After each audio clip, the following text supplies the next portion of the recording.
Hi అండి, welcome to Telugu Bigg Boss season 9 episode number 15. So ఈరోజు అంటే నిన్న ఎక్కువ ఆ, అంటే క్వశ్చన్స్ కానీ లేకపోతే వీడియోస్ కానీ ఇవి వేసి వాళ్ళ ఆ, అంటే వాళ్ళు చేసిన వీక్ మొత్తం చేసిన ఆ, తప్పులన్నిటిని ఎత్తి చూపించడం జరిగింది కాబట్టి కొద్దిగా కూల్ చేయడానికే ఉన్నట్టు, అంటే ఫండేనే బట్ లాస్ట్ వీక్తో పోలిస్తే కొద్దిగా తగ్గింది అన్నట్టుగా అనిపించింది. ఫన్ ఓకే ఉంది కానీ ఎక్కువ వినిపించింది ఈసారి. బట్ చూద్దాము లోపల ఎపిసోడ్లో ఏమేం జరిగాయి అన్నది. సో ఫస్ట్ అయితే కనుక తనూజ సీక్రెట్తో మొదలు పెట్టారండి. అసలు ఆ సీక్రెట్ నిజంగా తుప్పా సీక్రెట్ అండి, ఏదో పెట్టాలి కదా అన్నట్టు పెట్టినట్టు. ఎందుకంటే వాళ్ళ అమ్మగారికి నాన్నగారికి ఎవరికి తెలియదు అని చెప్పిన వాళ్ళు ఇక్కడికి వచ్చి కాఫీ షాప్లో ఒక అబ్బాయిని చూశానో, ఏదో కలుసుకోవడానికి బెంగళూరు నుంచి ఇక్కడికి వచ్చానో అది ఇక్కడ రివీల్ చేస్తారా అండి? అది సీక్రెట్ కాదు, జస్ట్ ఫేక్ స్టోరీ అన్నట్టుగా నాకు అనిపించింది.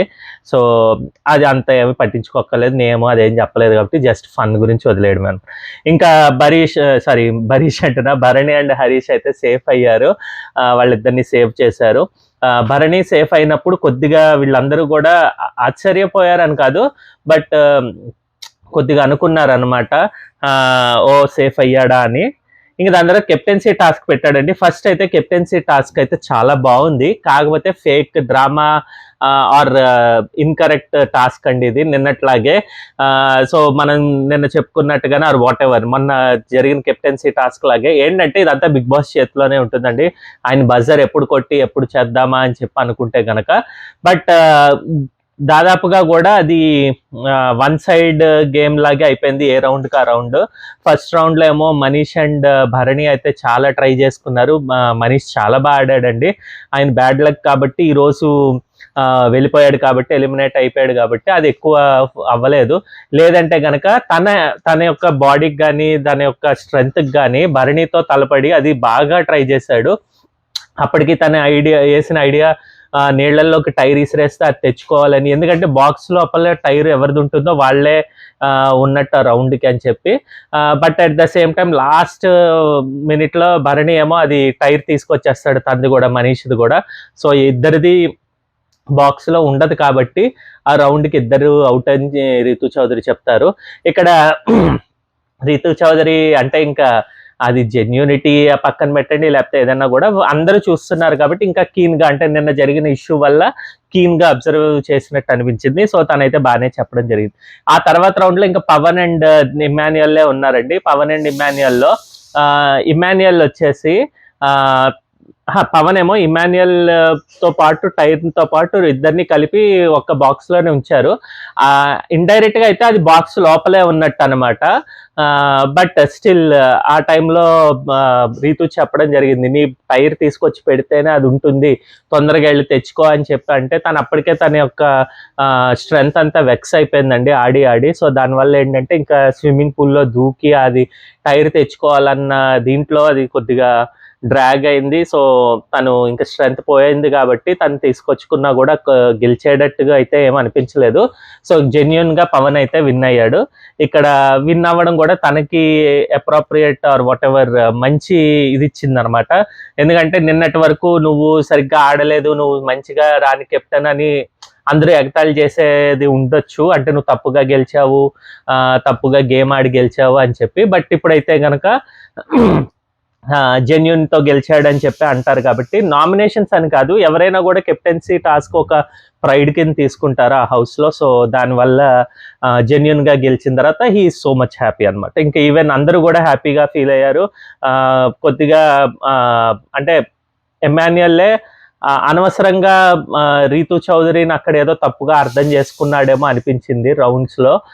ఎందుకంటే నేను ఇక్కడ లేను, నీ ఇక్కడ లేకపోతే ఇక్కడ తినుంటాడు కదా అని చెప్పి ఏదో చెప్దామని ట్రై చేశాడు, కానీ నాగార్జున గారు అక్కడ రీతుకి అయితే సపోర్ట్ చేశారనమాట. సో దాని మూలన రీతు చౌదరి సంచాలక్గా కూడా కరెక్ట్గానే చేసినట్టుగా అనిపించింది. ఇంకా అందరూ సుమన్ శెట్టి అండ్ ప్రియా కూడా ఇద్దరు సేఫ్ అయ్యారు. దాని తర్వాత ఏమో ఇంకా మోస్ట్ బోరింగ్ యాక్టివిటీ అని పెట్టి, అది నిజంగానే బోరింగ్ యాక్టివిటీ అండి, ఆమెను తీయడం ఏమో కాదు కానీ. అందరూ కూడా ఫ్లోరా నేమ్ చెప్పారు. ఫ్లోరా వచ్చి పవన్, డిమన్ పవన్, అండ్ తనూజ వచ్చేసి హరీష్ మేర్ చెప్పింది ఏదో వేరేగా ఇద్దాము అని చెప్పి, అంటే ఏదో ఒకటి కొద్దిగా అందరూ ఫ్లోరాకి ఇస్తే ఎలాగా అన్నట్టుగా మారుద్దాం అన్నట్టుగా ఆలోచించింది. చెప్పిన comments okay okay, but still అంటే లైవ్లో ఒక పాయింట్ కింద తను ఎవరు మన రీతు చౌదరి అంటారనమాట, మోస్ట్ బోరింగ్ కాకుండా మోస్ట్ ఇరిటేటింగ్ అనో ఏదో ఇస్తే అప్పుడు మనకి వేరే వేరే మారుతూ ఉంటుంది కదా. ఇప్పుడు బోరింగ్ అంటే ఆమె ఒక్కతే బోరింగ్, అసలు ఆమె ఆడట్లేదు, ఆమె ఎక్కడ మాట్లాడట్లేదు. ఈవెన్ మనం చూస్తాం వీళ్ళు group discussion or what ever group play జరిగినప్పుడు కూడా తను పక్కనే ఉంటుందన్నమాట ఫ్లోరా, బట్ ఏమీ మాట్లాడరు అనమాట. సో ఆబ్వియస్గా తను మోస్ట్ బోరింగ్ అనమాట. ఇంకా మధ్య మధ్యలో అయితే గేమ్స్ ఆడించారు, ఒక గేమ్ ఆడించారు కానీ అది కూడా బోరింగ్ గేమ్ లాగా అనిపించింది. ఎవరికి పాటలు రావు, డాన్సులు రావు అన్నట్టుగా అనిపించింది. కొద్దిగా రాము రాథోడ్కేమో తనకేమో మైండ్ ప్రెజెన్స్ లాగా ఆబ్సెన్స్ లాగా అనిపిస్తుందండి ప్రతిసారి. తను ఎక్కువ ఇన్వాల్వ్ అవుతున్నాడనే తను ఫీల్ అవుతూ ఉంటాడు కానీ తను కూడా ఎక్కువ ఇన్వాల్వ్ ఏం అవ్వలేడు. సో అంతగా గేమ్స్ అయితే అంతగా బాగాలేదు. నెక్స్ట్ ఇంకా మనీష్ అండ్ ఫ్లోరానేమో కన్ఫెషన్ రూమ్ దగ్గర, యాక్టివిటీ రూమ్ దగ్గరకు ఎక్కడికో పంపించారు. వాళ్ళకి ఇద్దరికి వెనకాలేమో బటర్ఫ్లైస్ పెట్టి ఎవరు ఇన్ను ఎవరు అవుట్ అని చెప్దాం అన్నారు. సో రెడ్ కలర్ వచ్చేసి మనీష్ మీద పడింది. అంత ముందే ఒక సెకండ్ ముందరే ఫ్లోరా అంటారు డోంట్ వరీ, తను చాలా కొద్దిగా టెన్షన్ పడుతూ ఉంటాడు అనమాట. ఫ్లోరా అంటారు అనమాట, నువ్వేం టెన్షన్ పడకు, it will be my self, I will be out అన్నట్టుగా చెప్తారనమాట. కానీ తను ఎలిమినేట్ అయినప్పుడు ఈవెన్ ఫ్లోరా కూడా నమ్మదు, ఏంటి నేను ఎలిమినేట్ కాలేదా, నేను ఆడుతున్నానా, అదే నేను ఇంకా ఉన్నానా అని చెప్పి అనుకున్నారు. It's a bad luck for Manish over థింకింగే తన యొక్క గేమ్ని అయితే పాడు చేసిందండి. ఇంకా మనీష్ ఏమో ఓవర్ టు ద స్టేజ్ వెళ్ళారు. దాని తర్వాత తన జర్నీ అయితే వేశారు. జర్నీ అయితే నాకైతే చాలా బాగా కట్ చేశారు అనిపించింది. అంటే అంత చూపించాడు 1 వీక్లోనే అంత జర్నీ జరిగిందా అన్నట్టుగా చూపించడం బాగుంది. పాటలు కూడా యాప్ట్గా సరిపోయాయి తనకి. అంటే బయటన తన కామనర్ కింద నుంచి వచ్చినా కూడా తన యొక్క వేరే CEO ఇవన్నీ ఉండేసరికి బయటికి వెళ్ళేసరికి కొద్దిగా నెగిటివిటీ అయితే ఉంటుందండి. ఆ నెగిటివిటీని తప్పించుకోవడం చాలా కష్టమే. బట్ ఈయన ఏవి చూస్తే అహో ఇతను పార్టిసిపేట్ చేశాడు, గేమ్ ఆడాడు, బాగుంది అంతా అన్నట్టుగా అనిపించింది. సో నాకు తెలిసి ఈ ఎపిసోడ్తో తన నెగిటివిటీ కూడా పోతుందండి. అంత జనాలు అయితే అంత గుర్తుంచుకుని టాంట్ చేసేటట్టు ఏమి ఉండదేమో అని నేను అనుకుంటున్నా.